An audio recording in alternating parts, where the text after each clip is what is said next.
டேய் பெரிய புட்டிங்க இவரு. யார் ஃபோன் பண்ணாலும் எடுக்கிறது இல்ல. அம்மா ஃபோன் பண்றாங்க, நான் ஃபோன் பண்றேன். உனக்கு என்னதான்டா பிரச்சனை? அவன் ஒருத்தி போயிட்டான்றதுக்காக லைஃபை போயிடுச்சுன்னு அர்த்தமா?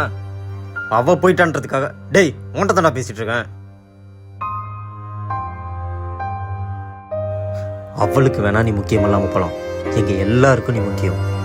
இங்க பாரா, இவ்வளவு சொல்லி நீ புரிஞ்சுக்கலன்னு வச்சுக்குவேன்,